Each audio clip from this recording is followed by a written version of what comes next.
Elected.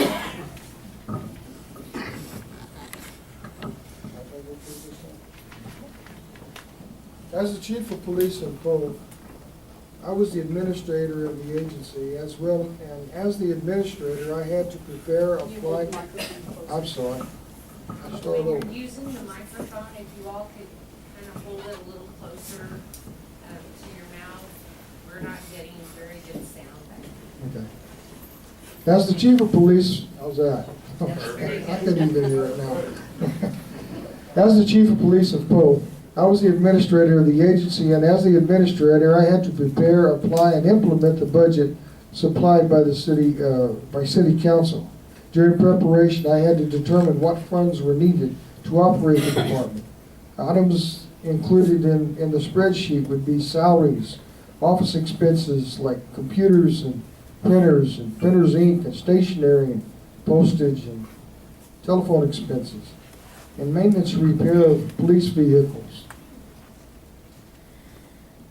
And when I needed new equipment, I had to apply through the budget, like new vehicles and new office equipment and uniforms.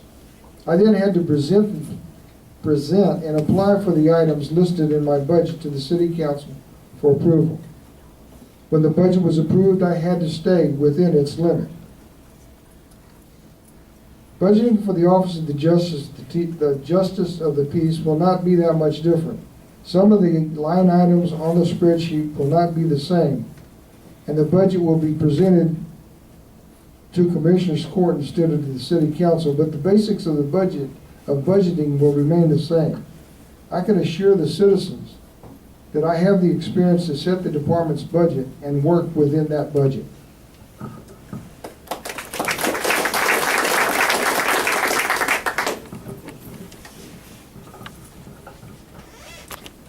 My only budgeting experience is maintaining a household budget, and some of you will agree that can be a challenge. Our county budget is controlled by the Commissioners Court. The county auditor maintains each department's budget report and keeps a running balance of each line item and is available to us at any time.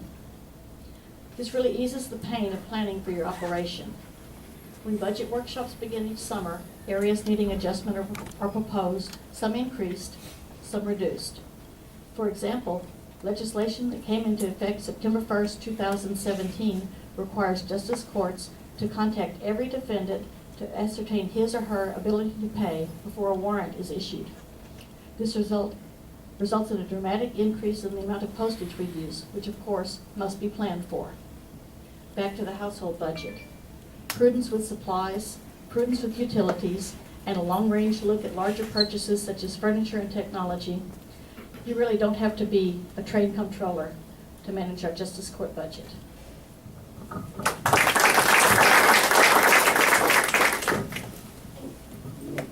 My experience is on budgets. Obviously, as mayor of Lavernia, we had to set budgets and or present budgets. The mayor's responsibility is present a budget to the council, and for the council to go over that and then either approve it or change it. So as mayor, I had quite a bit of experience. I had oversight again of the police department and their budget, the public works, and then administration portion of the city.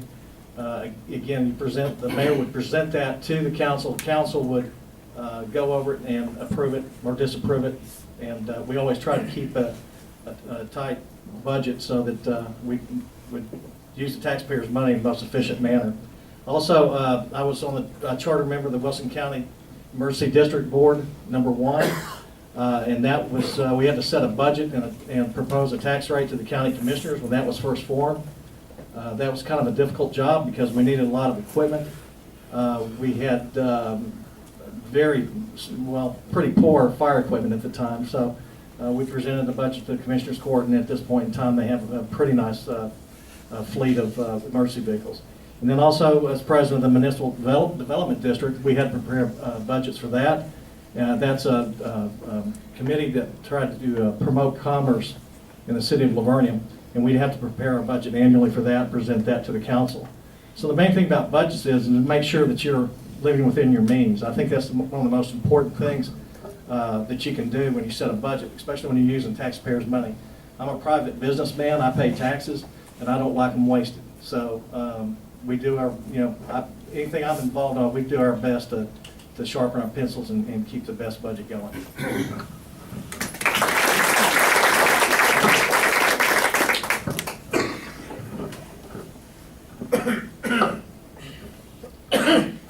Next question is to the county judge and precinct 2 commissioner candidates.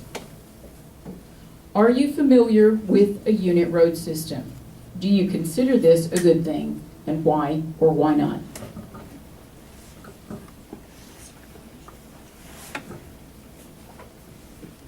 Currently, Wilson County operates under the precinct system. In this system, each county commissioner is in charge of the roads and bridges in their own precinct. The unit road system is a system in which members of the commissioner's court hires a county engineer or road administrator who is then appointed to care for and maintain all county roads under one unit. Both systems, of course, have advantages and disadvantages.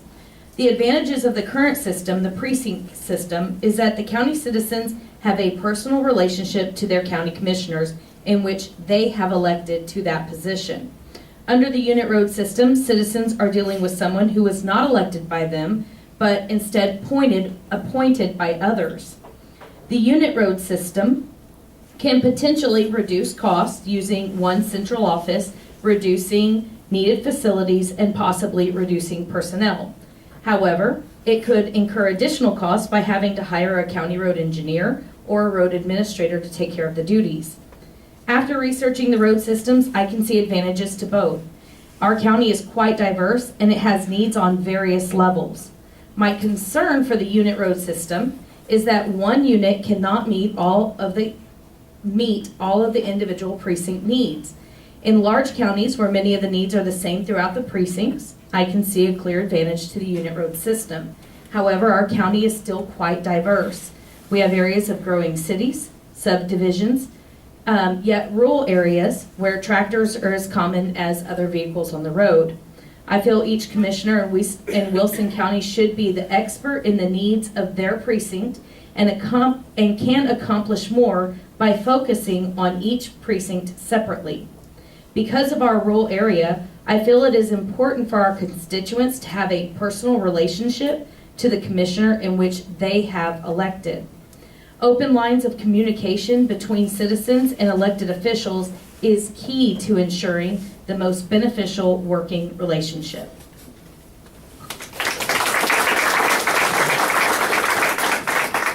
Yes, I've been doing quite a bit of research and I'm quite familiar with the unit road system. Out of 254 counties in the state of Texas, 63 are on the unit road system. That to me is not a very good percentage for us to be looking at right now. When we get to that threshold of 50 or 60,000 population, it might be something to look at. Yes, our biggest area is rural area. In precinct 2, I've got 300 miles of road. Of that 300 miles of road, is about 55 of that is only subdivision. The rest is rural.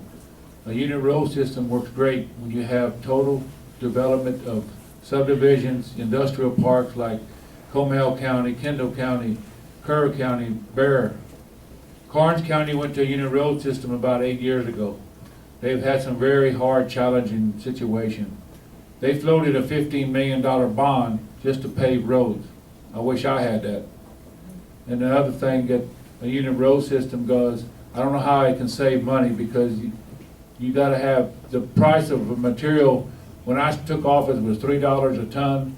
Now it's $11.50 a ton. It even costs more to have it delivered. And a unit road system will work great if all the roads were paved and they were in the county. And I think somewhere down the line, it could be something to look at. Thank you.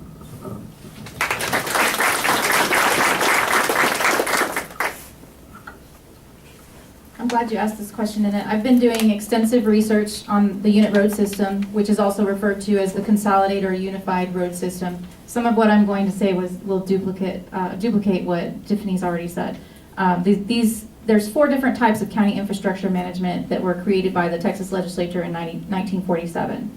The precinct system, which is the one we currently use, each commissioner operates his or her own yard and staff and maintains the roads and bridges within his or her own precinct. The unit road system removes the political aspect of road maintenance because it requires the county to hire a road engineer or supervisor. All 4 precincts would be consolidated under a centralized single source management, which places responsibility for the upkeep of all the roads, bridges, and ditches together under one county engineer or supervisor. This supervisor or engineer prioritizes all of the road and bridge projects, based on the needs countywide as opposed to individual precincts. Some of the advantages are that it allows development of short and long-range road improvement plans countywide. It focuses tax dollars on permanent solutions as opposed to spending dollars on temporary solutions. It eliminates the duplication of road equipment and eliminates equipment sitting idle in yards. Creates a consolidated workforce which is more efficient in completing their projects in a timely manner and provides greater control over response to countywide emergencies and catastrophic disasters. It also establishes consistency in personnel management, performance evaluations, training, operations, and business practices. And lastly, it creates a fair and balanced representation countywide without the political equation. It is incumbent upon every single elected official to look at the most cost-effective opportunities without putting that burden on taxpayers. And given our projected growth in the county of being close to 100,000 in less than 10 years, we really need to start considering the unit road system. More than 60 counties, as Mr. Fowle said, across Texas are already using it. They've seen a rise in productivity from their employees, more efficiency for each square mile, and they've also experienced significant cost savings. I believe a unit road system could offer some benefit financial savings to the county, and we need to consider that option, especially if we're planning correctly for our growth.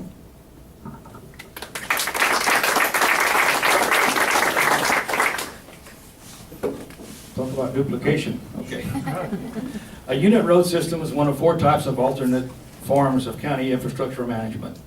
As listed in the Transportation Code, they are ex officio road commissioner system, which is what Wilson County has, road commissioner system, road superintendent system, and county road department system, known as the unit road system. Unlike the traditional system in which a commissioner personally maintains the roads and bridges in his precinct, the unit road system places responsibility for the upkeep of all roads, ditches, and bridges together under a road and bridge department that is supervised by a county engineer, or if the county can't afford an engineer, then a road supervisor. Establishing a road system, a unit road system, must be caused by a petition of the citizens and an election. This is coming from Transportation Code 252.301. The county road department includes the commissioner's court as the policy-making body, the county road engineer as the chief executive officer, other administrative personnel, and road employees. Neighboring counties with unit road systems such as Guadalupe County in a more urban atmosphere are very satisfied with the system, while more rural counties such as Karnes County to our south are not as happy and are working to make their system more effective and efficient. And Atascosa to our west is not considering a unit road system at this time.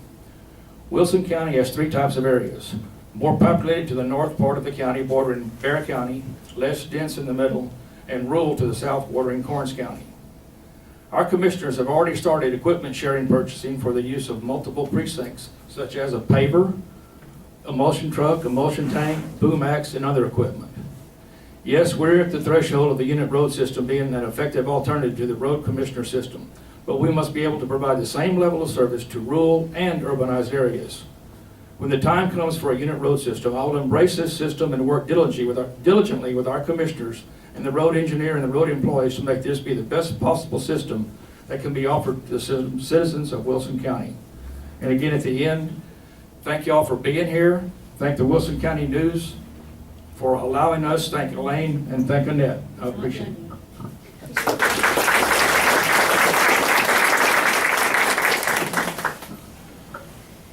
Final question in this first round that goes to the county treasurer candidates. How does this role relate to the commissioner's court, and how will you handle this?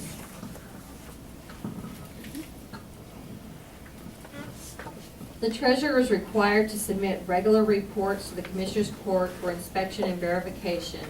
Report includes general funds account, other bank account information, investments such as CDs, taxable, Texas class construction, interest and sinking balances, and combined indebtedness.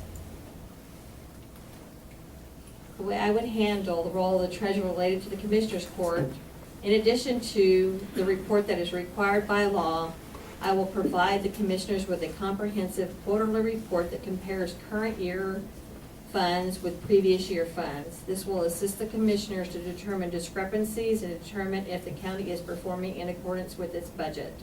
Also will present the Commissioners with different options for investments and make recommendations to get higher yields of return.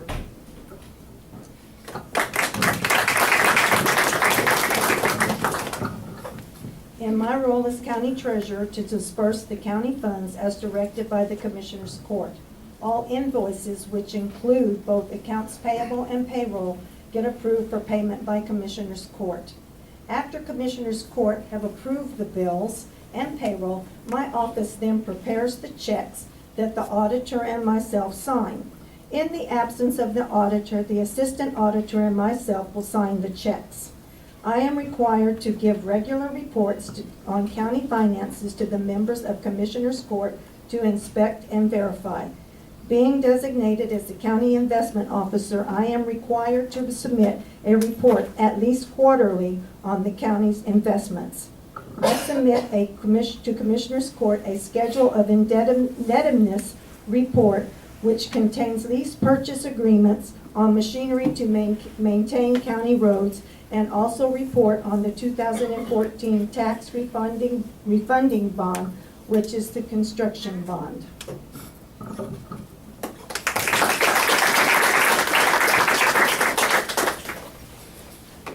Okay, that's the end of the prepared questions round. We are going to take a very short recess, under 10 minutes. We'll review the questions that have been submitted in the basket. Everyone, I don't know about you, but I need a chance to stretch, and I'm sure our candidates will appreciate that too. And we'll reconvene in just a few minutes once we've had a chance to actually look at the questions and get prepared.